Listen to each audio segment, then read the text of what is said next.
The last thing is, I think, a mentality shift, and that is the sort of realization that the people that have found their way to Web3 up until now are largely, I mean, they're the early adopters, they're the pioneers and the innovators. And it largely consists of people who are tech minded and or finance minded. Prior to NFTs brought a lot more mainstream adoption, but still, most of the people here are have some interest in the technology or the finance side of it to make money and trade. And the reality is that most of the world doesn't have anywhere near of as large of an interest in these things as we do.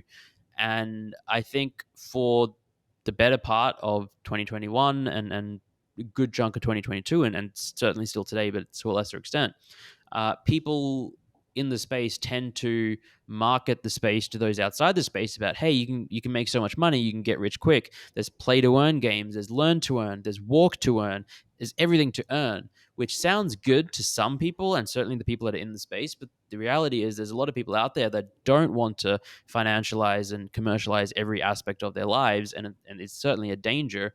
And so I think we need to shift the mentality instead of like trying to lure people in or convince them or do anything like that by talking about how much money you can make. People don't often talk about how much money you can lose.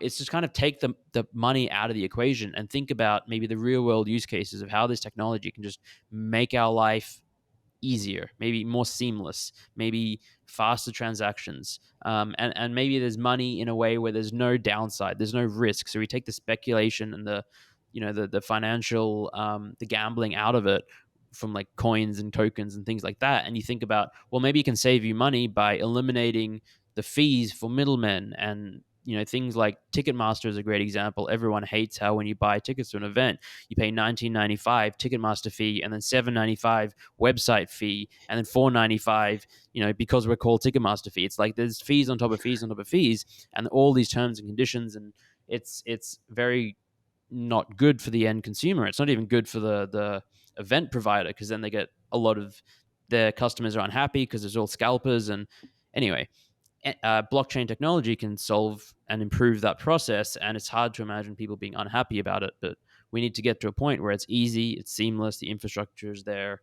Another great example is escrow for houses. If you're trying to buy a house and you put money in escrow, you often have to spend a few $1,000s just to ensure that this money is safe for both parties, maybe five figures if it's a large transaction.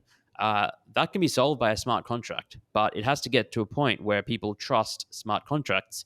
And again, if you go back to the early days of the internet, people did not trust putting their credit card on the internet because they didn't understand it. They didn't, and there are a lot of scams. The parallels keep piling up, but we'll get to a point where people trust smart contracts just the way people trust putting their credit card on the internet, and it's going to save people money. And yeah, it's just a mentality shift, and we've got to think about the real world use cases and eliminate all the speculation or a lot of the speculation. And